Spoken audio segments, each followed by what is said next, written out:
fancy snorts and hooters. On XFM 104.9. Not bad at all. No, listen, we should just point out to people that Carl's away, and we always slag him off because he provides very little. But And he's an idiot. well, exactly, to be fair. But he's obviously off in Lanzarote, and he's forgotten to tell us what the password is for our email, Rick. Idiot. So we can't get into the email. So we're not gonna have to use Ian's email instead. ian.camfield@xfm.co.uk if you want to get in touch. You're never gonna have so many emails, Ian. Really? Yeah, Is that right? you're gonna be looking at them all week. It's gonna be brilliant for you. You're gonna feel really popular. You know what Heat described Carl as a bald little mank twat. Nice. Carl was going, brilliant. Is that allowed? Is that alright? Yeah. Bless him, bald little mank twat is back on the 3rd, isn't he? Well, if there's one thing that magazine's What good was at, he it's suggesting? You accuracy. can't be regionalist. What? Was he suggesting you can't be regionalist? Was that allowed? No, I just think it's a familiarity of, it's just because we call him a bald little mank twat, that a national magazine can say that. Oh, bless his little round head. Wonder what he's doing now. He's sitting in the ash, reading his, reading his Rich Hall book. Yeah, he spent a week when he went to, where was it, St. Lucia? He spent a week, right, throwing sand at crabs. Yeah. I don't think they've even got crabs, have they, over there? No, I don't know nothing. what he's gonna do. What is he gonna do? Suzanne, what is she gonna do? He's gonna be whinging. But it's sort of like, Carl must be like, you must like sit him in front of a video while you go and make the dinner or something. Yeah. It must be a nightmare taking a pet. Has she got a little harness for him? To be fair though, Rick, I mean, I can't imagine you're much better on holiday. I've always wondered what that must be like. Because you always need an audience. You've always got to have someone around that you can perform for, drop your trousers for, Annoy, just generally sing and dance about. And, you know, Jane's seen it all. She's bored of you. So what, do you just do this to other people on the beach? Holiday makers, it is me. You can't believe your luck, Ricky Gervais. What, do you want to be annoyed? Do you want me to annoy you? Yeah, exactly. I can annoy you for 5 minutes. Yeah. Because then I'll get bored Exactly. myself. I'll tell you what, I want some ads, and after that, the fairy tale of New York. Oh. Hoax, featuring Kirsty McCall, and a fairy tale of New York. Brilliant, on XFM 104.9. That's the song I think that single-handedly keeps Shane McGowan in gin for another year. It must do Just well about though, keeps- but I'm sure it does. I absolutely love it. I still love it. I saw it on Top of the Pops too. And it's just brilliant. I mean, he wasn't great at miming, but it didn't bother me. Sure. It was miming to a different song, probably. Yeah, in his head. It was great. Had a little visit in the week, Rick. I think you missed out. A little Christmas visit from, I know he's a friend of yours. He's a friend of he's a friend of the nation. Go on. TV illusionist Darren Brown. Oh, yeah. Yeah, he's bought a new pad. Yeah. And, he just came around to tell me about it. Yeah. And, it's interesting because, Somewhere to keep his guns. Exactly. And, I can never know kind of how much, you know, he's just playing with your mind, experimenting. But he was telling me about the place, and You apparently say he loves you? he's got a B-day in the house. Now we were discussing B-days because Never understood that. I've never got my head around it. To this He's day, not meant to. Well, no, but I don't think I've ever met anyone who's used a B-day. Oh, Darren Brown does. He's known as the cleanest arse in Modern Magic. Yeah. Shiny arse, they call him. But we were chatting about it, I don't really know, to be truthful, I don't really know how you use them. I don't know. Well, I assume you just sort of go over it and let... But do you face the wall with your knees on the tiles? No, or do you I face think away you from the wall? No, it's sort of like you just... I don't... And no. you know it's got the little Do you nozzle. sit on it, or do you sort of hover above it? Do you I hover feel- over it and just splash things onto them? No, it's a little jet, isn't it? It does it for you, doesn't But it? is there a jet? This is what I'm wondering. Is there a jet of water that goes up the crap? It's like it's a drinking fountain. That's we used to have what in I'm school. thinking, yeah. Which I mean, I remember Mr. Mellows used to embarrass himself every time. I go, no, he's in the middle of Lego, Mr. Mellows. Yeah. It's not a B-day. We're not at your French, you know, cottage again.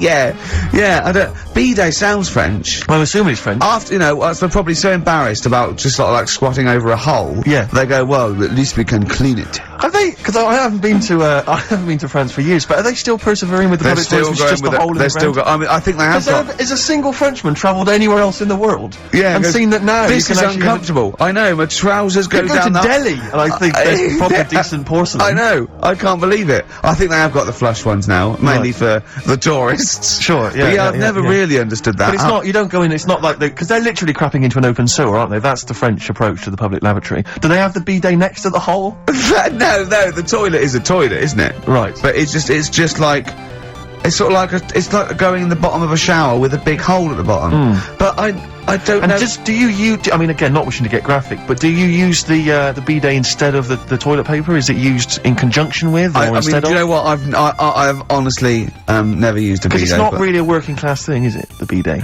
No, but well, it sort of came in with sort of like purpose-built houses, didn't it? They sort of like shot up all over the no pun intended, all over the sort of 70s. You know what I mean? It was like in salmon pink, there was toilet, sink and bidet. Yeah, we won't be using the bidet. Exactly. Fill it with ice, put some beer in that. Yeah. Because none of my friends washes their arse. There are people who refuse to touch their, the hole with the hands, and they only use a bidet. So if they're at a party and there's no bidet. Well, Carl don't like feeding his bollocks for cancer because he says he doesn't like the texture of them. Sure. Well, so I mean, so he'd probably love a bidet if he didn't have to go. But are there kind of upper-class women who just waddle into the dining room with sophisticated trousers around their ankles going, where's the bidet? It's filthy. Where's the bidet? I don't know. We use the paper. The what? I think the fish was off. I'm going berserk up there. Get me a bidet. Yeah, why don't you lie on the floor? Or I am climbing into the sink and turning the tap upside down. It's the only way I can do it. Yeah. Bidet. Thoughts on bidets? Have you ever used one? Well, no, you told me all this, but you still haven't got to the bottom of how you use them. No, I mean, I don't know. I don't know how to use it. Do they come, you need to ask Stone Brand, does it come with, like, instructions, like a flat pack I think kit you're or supposed to something know. I think you're supposed to, if you've bought a bidet, the assumption is you know how to use it. Imagine someone installing it and going, there you go, it's a bidet. Go, can you show me how to use it? Well, you like this? Well, no, go to the toilet first. Do the whole thing, otherwise I won't know in I'll context. just sit here in the corner, that's fine. Okay. Do you read a magazine when you're normally going? Well, I might do, but I mean, I don't really want to do it with you here, but how will I know? Exactly. I need to know how you transport yourself from the lavatory to the bidet. Do you remember when we were trying to offer Carl money to have a shower with Johnny? Yeah. just some of the highlights of the year. That's a weird thing to do. Yeah. We nearly had him there, and then he didn't want us to watch. Yeah. We said, well, how will we know that you've done it or not? Yeah. He went, you said, what we got lined up? Well, hang on, let's just say, if anyone's got any idea sort of how to use a bidet, maybe... Any idea for anything to talk about on this show? Well, that doesn't involve crapping. Or farting. We've done that. We haven't done Little Chinese Fellas or the Gays yet. That's still to come in the second hour. Ian.Camfield@xfm.co.uk if you've got any thoughts on bidets or just, lavatories generally. Richard Ashcroft on XFM, Check the Meaning. I think it was out this year and we enjoyed it, so we played it. I certainly had a thought then that, someone like Richard Ashcroft, who's really cool. I mean, I think one of our greatest rock and rollers, really. He writes great tunes, does great albums. The Verve, already in history. I just suddenly thought of him listening to this and thinking, I wish they wouldn't play my songs because I don't want to be associated with that drivel. Yeah. Most people get a buzz out of it, get it on the radio. Do you think people say don't let Gervais guilty by association? Do you know what I mean? I love that song. I love Check the Meaning. I thought it was a lovely song. And he's thinking they're going to sandwich it to bring talk about little gay Chinese fellas and bidets. Yeah. And it's going to make me look What worries me, Rick, is that if we had to draw up some kind of list of artists who would allow us to play their songs, it's going to be such a short list. Gary Glitter, it's going to be a few people who, are slightly more shameful than us. I just thought of something. There are 1 billion people in China, and I assume it's the same percentage of homosexuality occurs as that 1 billion, 1 in 10. That means there's 100 million little gay Chinese fellas running around. Richard Ashcroft, if you're listening, I apologise for that last. Think about it. Johnny, you okay? War's over. I heard a DJ in the week. I won't say who it was, but sort of like a cheesy sort of housewife choice DJ, and he played that, and he went, weird one that, isn't it? What do you think of that the first time you heard it? Strange one. John Lennon, Yoko Ono, war is over. Here's the moment at least out there. I love that! Oh. What does he mean? That's exactly what I want from a DJ. That kind of insight. We were talking before the break about how many little Chinese fellas there are. Yeah. Billions. An awful lot of them. Brilliant, good, more the merrier. Are you familiar, Rick, with the scary fact, I don't know, Camford, if you're aware of this, and it's chilling. I don't know where I've heard this from, but apparently, and this is kind of legend, I didn't just make this up, this is well known, that if all the Chinese people in China, right, no, come on, if they all jumped up and down at the same time, apparently, this is what they say, apparently it would cause a tidal wave that would wipe out America. That would destroy America. I love the idea of coordinating that. Brilliant. Well, I like the idea that firstly, they don't need, weapons of mass destruction, they don't need nuclear weapons, because No. they got that threat They can't have one constantly. that. You can't count No. a tidal wave as a weapon of mass destruction. jumping. Tony Blair could send in sort of people, you know, UN people going, look out for anyone jumping. Exactly. You Because know, all they need is an immense sort of skipping rope. oh yeah, once a little fella in Japan holding Yeah, one end, exactly. little fella in Russia holding the other. Exactly, yeah. And they go, on your marks, you'd have a lot of coordination over that one little... Maybe like someone like be Mr. Motivator, kind of coordinating it all from the Yeah, top of the yeah. wall, sort of Yeah. looking down. The It's Chinese got- equivalent. Yeah. That's right, yeah. That would be... Because I think that's why they built the wall. I think that's why they built the To Great jump Wall. off the wall. Exactly, they just climb on that wall. That's the way it's there, that's the threat. And that's why America started the space race. Yeah. Because you can see it from space. Exactly. So they go... They're up there monitoring This is, constantly. Eagle to, Houston. There's lots of little Chinese fellas about to jump. Yeah. This is Houston. Are they wearing them We just need lampshade to hats? confirm they're Chinese. Are they wearing those... are they wearing those comical hats that look a bit like a lampshade? They Yes, are. They are. Let's just confirm they're Chinese. Because if I was the leader of China, what is the name of the, what, is he the king of China? We're so ill-educated, Is aren't it we? the king of China, the It's czar not of China? King, is it? What is it? Is Chairman Mao still there? Is he It's still up chairman still? someone else probably, the new chairman. I Or don't chairwoman, don't be sexist.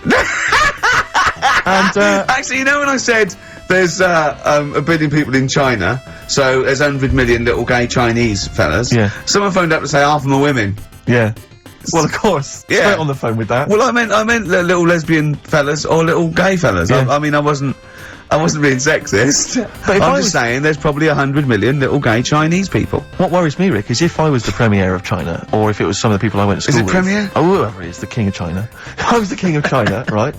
Isn't he the king of China and king and I? Or is that, he's somewhere else, isn't he? That's Siam, isn't it? I don't know. We're Is that not, rubbish, aren't we? is that not in China? We're not. Where's Siam then? We're not. It's Ceylon now, isn't it? I don't know.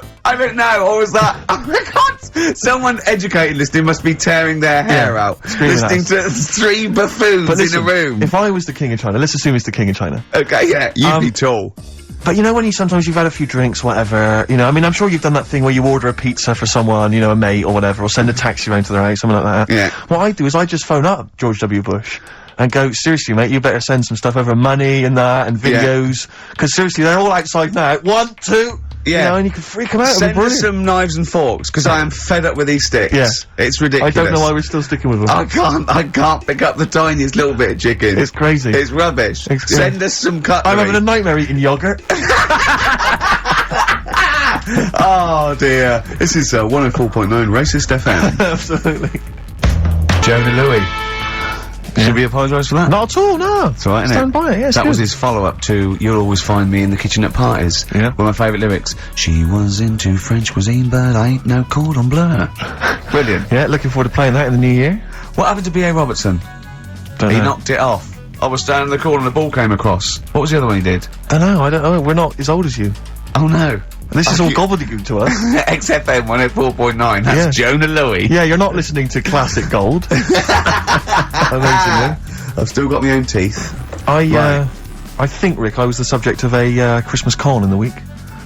What, you mean you bought something for £4, then saw it for £4, £3.90 as you walked home? That would make me livid. Because I've seen you Oh. really livid. I'm absolutely furious. When I bought my PlayStation, I saw I could get it for a £5 cheaper down the road. I was absolutely And you'd fuming. already walked to about 19 places, Oh, God, I remember. yeah. I actually left you after about an hour. Yeah.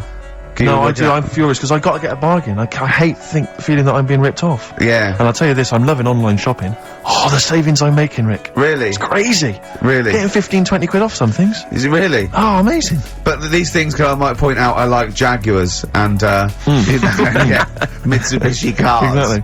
Exactly. It wasn't so much one of those, just a missed bargain. Yeah. Doorbell rings, answer it. It's a couple of girls. They must have been 13 or 14, maybe. Now, I've always had a problem with teenagers. I'm intimidated by teenagers. In case they call you a dork or something. Well, I mean, I told you before, I was walking down the street once, and, there's two guys coming towards me. I mean, real losers. Do you know what I mean? Glasses, the spots, greasy hair. Do you know, really pathetic. And I was sniggering to myself, I was thinking, look at those losers. And as I passed them, I heard one of them look at me and say to his mate, look at that geek. I was furious. I was thinking, I'm allowed to call you a nerdlinger, but gee, I didn't expect it back. I was really furious and, like, upset. And so, as I say, these teenagers are at the door, and they were quite aggressive, quite aggressive girls. And they had a piece of A4 paper, and they went, we're Sponsors. doing a sponsored thing. Yeah. But I didn't quite catch what it was they were doing that was sponsored. I think they sort of fudged it. They went, we're doing a sponsor. Oh, yeah. Well, I went, right. And they went, do you want to sponsor us? Boy, they picked on the wrong person. I sort of, I was a bit intimate. I don't know why I said no. I was worried maybe it was part of some kind of, you know, hidden camera show, you know. Yeah. And, so I said, yeah, alright, I'll sponsor you. So they handed me this form, and I always thought you were supposed to have quite an official-looking form for any sponsorship thing. But this was literally a piece of A4 torn out of a notepad. It was the back of a Gareth Gates poster. Exactly. And, with some blue tack on it. Yeah, well, and they said, and I looked at it, and I didn't really absorb it, but it had things like, you know, Mrs. Jones, Mrs. Smith, you know, £5. Yeah. And then no one's actual address, just Finchley Road, you know, nothing too specific. Yeah. So I wrote my name on, and, put down £3. Cause a lot of people were giving £5s, but I thought, you know, I'm not made of money, it's Christmas. I've got to buy gifts and stuff. So I gave him a £5 and asked for change. Yeah, well, I gave them £3. I said, I'll sponsor you for £3. Best of luck. And they went, can we have the money? And I said, well, aren't you supposed to do the thing? And the woman just looked, the girl just looked at me, she just went, no. So I gave her £3. But what difference does it make? Well, I'm assuming, though, that it's not going to any charity. But it's no sponsored thing at all. But then, I'm not being funny, the charity that it's not going to, you wouldn't have given to it anyway. It's true enough. So all that's happened is, you're £3 down. But I'm £3 down. Yeah, but if it would have gone to charity, it'd be £3 down. The fact that it hasn't gone to charity doesn't matter, because you wouldn't have given it to charity. Yeah, but if it had gone to charity, Rick, I'd have felt a little bit superior, a little bit smug. That'd have kept me going for another 6 months. Whereas now, it's just gone to a couple of weeks off the street, you know, who are scamming people. Possibly old people, Rick, and that's who I feel sorry for. They've not got a great deal of money. That's why I'm not worried about myself. I've got a bit of cash. What about the old people? Yeah. Although you are £3 down, which probably still hurts, doesn't it? It's still stinging. That's why I just like to tell you now, get off my chest. It's Merry an emotional Christmas. thing, yeah. Just be careful. If you're living up in North London, be careful. There's 2 girls that are going around. I expect, you know, they might come to your door. But they might be wary. be genuine. No, I don't think so. No. They were common. They were very common. Do you know what I mean? Was the giveaway things like, you know, Santa Claus had given £10, Exactly. Tony Blair had given £1? Yeah. Yeah, I know what you mean. Yeah, I think you were conned, mate. Yeah. Right. Won't Get Fooled Again by The Who. Ian, I'm gonna ask your expert opinion. Is that not one of the greatest rock songs of all time? Yeah, if you'd have played the proper version of it. I know, but it's 6.5 minutes, and we usually do, but we just thought, you know, it's Christmas, people wanna, you know, have him and more Jonah Louis. Yeah, but we could have played like the full 8 minutes rather than making the show sound like strolling round your local Asda with the Christmas songs with a little bit more racism. That to me sounds like fighting talk. You want a rock challenge, Canfield. You can't handle the truth. I'm gonna rock this out the last 40 minutes. Can we put Keith Moon in the monologue? I was gonna ask you. He's my favourite drummer of all time. Will you go along with that? Yeah, absolutely. So we got Lemmy and Keith Moon. Yeah. Are we making up a kind of super rock band here? We could do. We could make up a super rock band. That's far too passé. Let's call it the Monolith of Rock. It sounds more stupid. Okay. So we got Lemmy and Moon. Yeah. We need 3 more. So we need 2 more pillars of rock, and then 1 to stand astride it, like the metal angel of death. Now, Ian, you've hung out with some of the big rock names, haven't you? Yeah. No, I'm not going anywhere with this. I'm intrigued. Tell me some of the people you've hung out with. You've hung out with Maiden, have you? I've hung out with Maiden, don't you? I've been flying with Bruce Dickinson. Yeah. And have you? I mean, it only took us 3 attempts to land at Gatwick a few weeks ago. But I don't know much about you, Ian. Are you someone who lives the rock and roll excess lifestyle? Are you kind of drink and drugs? Is that your thing? I like to be kind of, you know, on the edge, having a look at what's going on inside. Right, I don't quite know what that means. Well, yeah, it's the way they talk, Steve. Well, I mean, you know, because I mean, some of those rockers, they're hard-living boys. Can you keep up with them? Do you up till 4 in the morning? Oh, 4 in the morning? Yeah. 4 in which morning? Hey, Daddy-o, man. We're going out about 4 in the morning. Yeah. Carl reckons the gays go out late. Yeah. His favourite song is The Killing of Georgie, right? And he went, yeah, but would it have happened if he'd have been, you know, going out a bit earlier? Yeah, well, no, fair point. Yeah. Is that song time specific then? No, but he reckons he probably got, because he was out late. Oh, right, okay. He said there's one that works here, sometimes he doesn't go out till midnight. But, you know, I imagine you a little bit like that, little boy in the film Almost Famous. When you're on tour with the rock legends, do you know what I mean? You're like, you know, the little kid there, maybe the doors are being closed in your face, are they, as they go berserk? Yeah, when I started, but now, you know, I insist I see you as one of theirs. Yeah, access all areas laminate, you know, I mean, I can enter venues now with a big bottle of Jack Daniels, I don't get stopped. Yeah. Really? But seriously, have you, without naming names, obviously, what, excess have you seen? Have you witnessed anything? Or have people calmed down now? Are these rockers clean living now? Depends who you're talking about. Sure. Yeah. Is there anything going on like the days of, Ozzy and Motley Crue? I haven't seen, I haven't seen any red snappers, like with Jimmy Page. Do you know that story? No. I can't talk about it then. The fish? Forget about that, yeah. Oh, is it disgusting? Yeah, well, yeah. But is it no, worse than talking about B-days and Ricky's farts? Kind of. Right, okay. Yeah. Yeah. Yeah, I know. You wouldn't want the instruction manual as to what happened with the red snapper, like Right. you do with the B-days. Sure.